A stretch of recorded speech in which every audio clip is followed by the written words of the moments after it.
Langga. Tonight I'm gonna show you how to cook sinigang na baboy o sinigang na karne. Okay, first we have to prepare our utensils.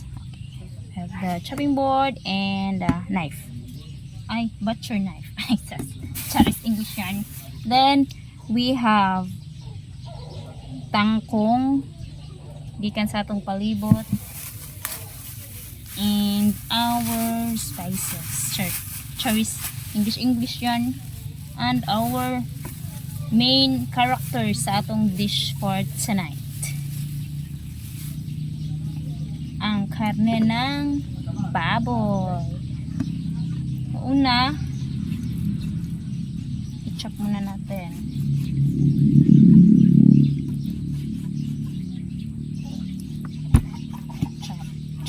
Chop. Dito natin ilalagay yung hiniwa nating karne ng baboy para madali na lang sa paghugas mamaya. Then hiwain natin ang karne sa anumang size na gusto ninyo.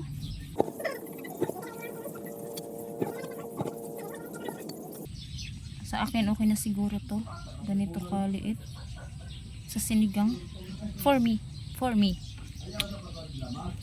Pero nasa sa inyo yun kung anong gusto nyong size, kung kayo ang nagluluto ng sinigang. Ako parang nag-aadobo lang eh. Ang liit.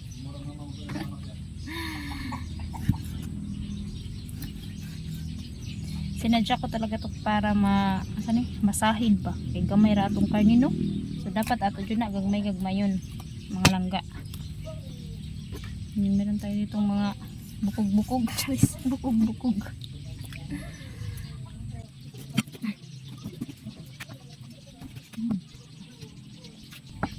Yun na siguro to.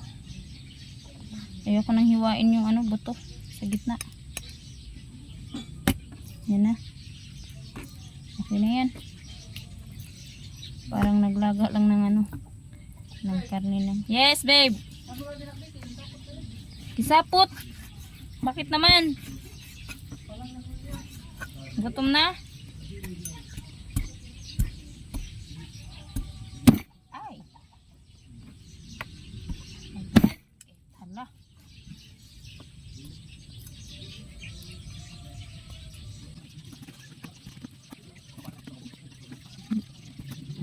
May malaki, may maliliit. Okay na yan. Tayo lang din naman yung kakain.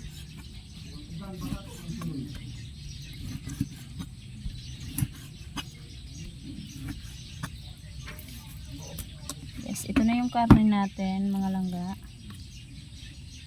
Ayan na. Diba? Tapos hugasan natin to mamaya. Tapos meron tayong mga okra at kamatis. Oh, it's already 5 p.m.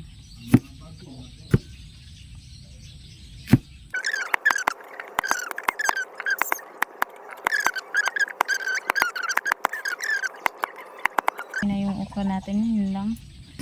Tapos hiwain lang natin to na yun lang, in half. Yung kamatis in half lang.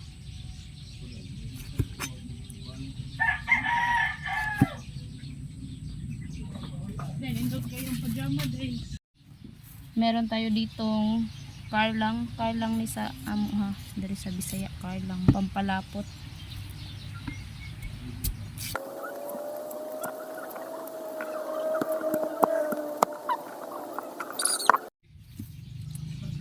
Hiwain na natin yung luya niya sa Bisaya, pero luya ni sa Tagalog version. And then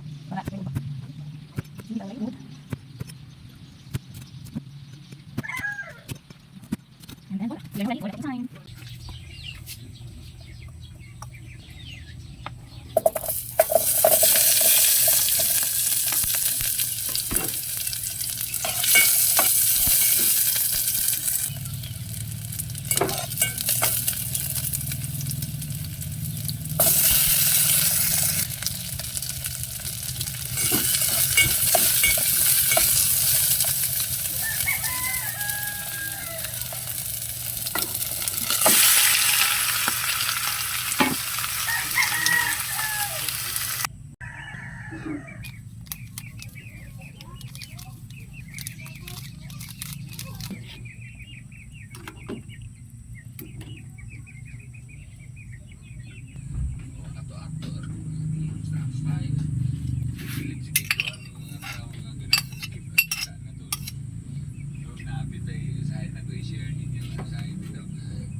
Filipinos now listening to me.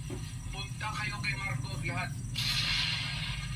Tignan natin kung anong mangyari. Mga Pilipino, nakikiusap ako. Punta kayo kay Marcos. Kaya, wala, hindi kami nagkipag-contest kay Marcos. Kaya nga, alam mo ang pinapakita mo ng mga peke talaga yan. Hindi mo makakuha ng kung magkuha ka ng sa bangko na